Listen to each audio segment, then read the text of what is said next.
Cruise news. Nassau has made some confessions about its cruise operations. We're going to get you the information on that. Additionally, we have cruise industry news from Norwegian Cruise Line, Princess Cruises, and more. We're going to get you all the information fast coming up.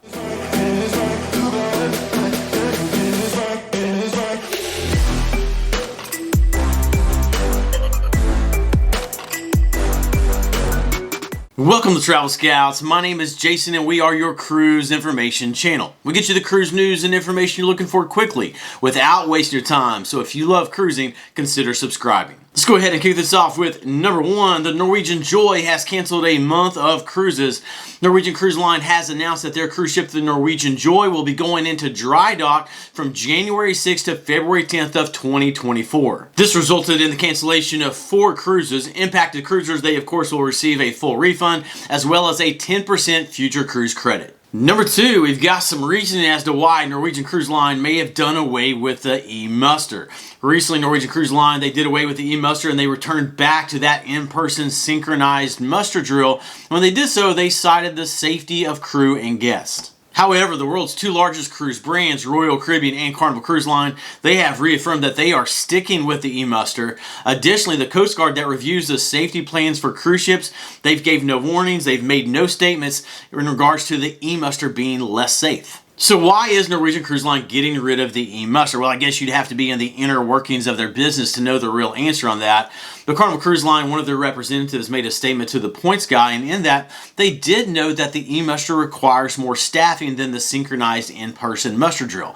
With that in-person old style of muster drill, you only had to have crew engaged in that process for a specific shorter period of time on embarkation day. However, with the e-muster, you have to have dedicated staff engaged in that at the different muster stations for an extended period of time on embarkation day. So instead of crew and guest safety, the ditching of the e-muster by Norwegian Cruise Line could possibly be just the latest in their moves to increase and improve their bottom line. Moving on to number 3, a Princess Cruise Line passenger has alleged that they got HIV after being raped by a crew member.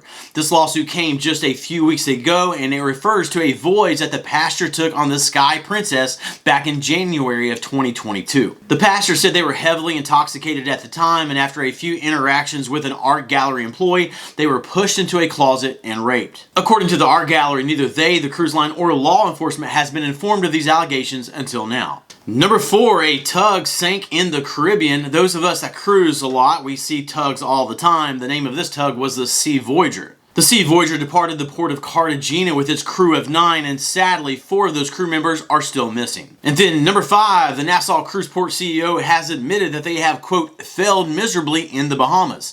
In a recent survey of cruise ports by cruise lines, they ranked 20 different cruise ports, and Nassau, well, they finished number 19 out of 20, with number 20 being Freeport, Bahamas. Nassau Cruise Port is one of the most frequently visited ports by cruise ships, and the CEO in the same statement noted that, on a given day, they can see more than 25,000 passengers arrive there at Nassau Cruise Port, but at the same time, they can only provide engaging places to go and things to do for about 5,000 to 7,000 guests.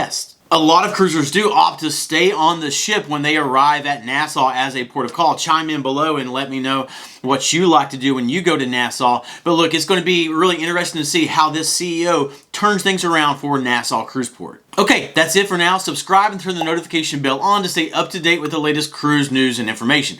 The next video will be coming out soon, but until then, keep on cruising and we'll catch you in the next video.